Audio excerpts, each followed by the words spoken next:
Hello friends, welcome to Mrs Samba Samayal. நான் இன்றைக்கி என்ன செஞ்சு காட்ட போகிறேன்னு பார்த்தீங்கன்னா, டீ கடை டேஸ்ட்டில் இருக்கக்கூடிய வாழைக்காய் பஜ்ஜி செய்ய போகிறேன். நம்ம கடையில் ரோட்டோரம் நடந்து போனோம்னா பஜ்ஜி நம்மளை வாங்க தூண்டும், அந்தளவுக்கு வாசம் இருக்கும்.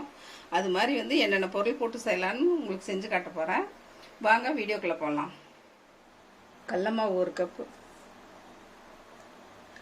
அரிசி மாவு 1 டேபிள் ஸ்பூன், இட்லி மாவு இருந்ததுன்னா 2 ஸ்பூன் போட்டுக்கோங்க.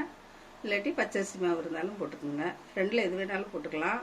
இந்த பொறுப்புக்காக தான் கொடுக்கறது, பஜ்ஜி நல்லா கிறிஸ்பியாக இருக்கிறதுக்காக. Kashmiri chilli powder 1 spoon. இது பார்த்திங்கன்னா நல்லா கலராக இருக்கும் பஜ்ஜி, கடையில் விற்கிற மாதிரி. கடையில் கலர் பொடி கலப்பாங்க, நாம் காஷ்மீரி சில்லி போட்டிருக்கோம். மிளகாத்தூள் பார்த்திங்கன்னா நல்லா கலராகவும் இருக்கும், காரமாகவும் இருக்கும்.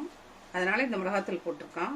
1 பிஞ்ச் பேக்கிங் சோடா போட்டுக்கலாம். இது நல்லா புஷ்ஷுன்னு இருக்கும் பஜ்ஜி, நல்லா கிறிஸ்பியாகவும் இருக்கும், அதுக்காக போடுறது. பெருங்காயம் 1/4 ஸ்பூன், உப்பு தேவையான அளவு, இஞ்சி பூண்டு பேஸ்ட் 1 ஸ்பூன். மிக்ஸ் பண்ணிக்கலாம். எல்லாம் ஒன்றா கலக்கிட்டு தண்ணி கொஞ்சம் கொஞ்சமாக பார்த்து ஊற்றிக்கலாம். மாவு இட்லி மாவு பதத்துக்கு கரைச்சோம்னா நல்லாயிருக்கும். ரொம்ப கெட்டியாகவும் இல்லாமல் தண்ணியாகவும் இல்லாமல் இட்லி மாவு பதத்துக்கு கரைச்சிக்கலாம்.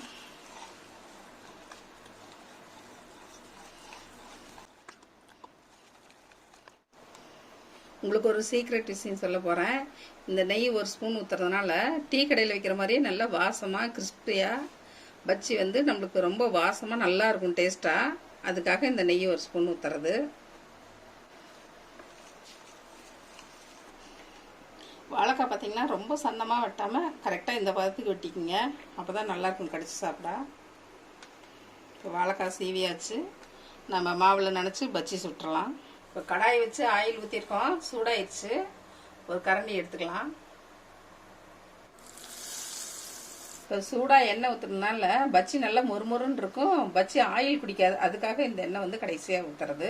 இப்போ கலக்கிக்கலாம்.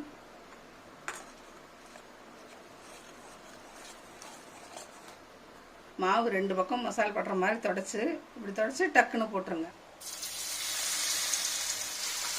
ஆயில் சூடானதும் மீடியம் ஃப்ளேமில் வச்சுருங்க, இல்லாட்டி பஜ்ஜி டக்குன்னு செவந்து போயிடும். பஜ்ஜி 2 பக்கம் நல்லா கோல்டன் ப்ரௌன் வந்தது எடுத்துடலாம். நல்லா வாசமாக இருக்குது பாருங்கள். நம்ம கடையில் வாங்கி சாப்பிடுவோம்ல, அந்த பஜ்ஜி வாசம் அடிக்குது பாருங்கள். இப்போ மழை பெஞ்சிட்டு இருக்குது, அதனால் இப்போ பஜ்ஜி போட்டிருக்கேன். பஜ்ஜி 2 பக்கம் திளி போட்டு வந்துருச்சு.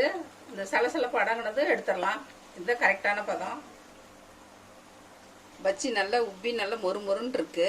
இது ஒரு பிளேட்டில் வச்சிடலாம். இதேமாரி அடுத்து எல்லா பஜ்ஜியும் போட்டு எடுத்துடலாம்.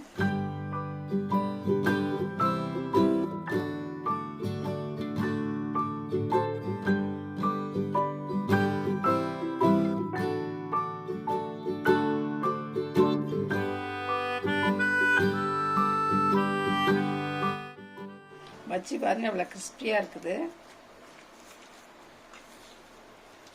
எப்படி வெந்திருக்கு பாருங்கள். நல்லா உப்பி நல்லா இருக்குது, வாசம் டேஸ்ட்டு சூப்பராக இருக்குது. நீங்களும் உங்கள் வீட்டில் எல்லோரும் செஞ்சு சாப்பிட்டு பாருங்கள். இந்த ரெசிபி பிடிச்சதுன்னா மிஸ்ஸஸ் சம்பா சமையலுக்கு சப்ஸ்கிரைப் பண்ணுங்கள். மறக்காமல் பெல் பட்டனை கிளிக் பண்ணுங்கள். தேங்க்யூ.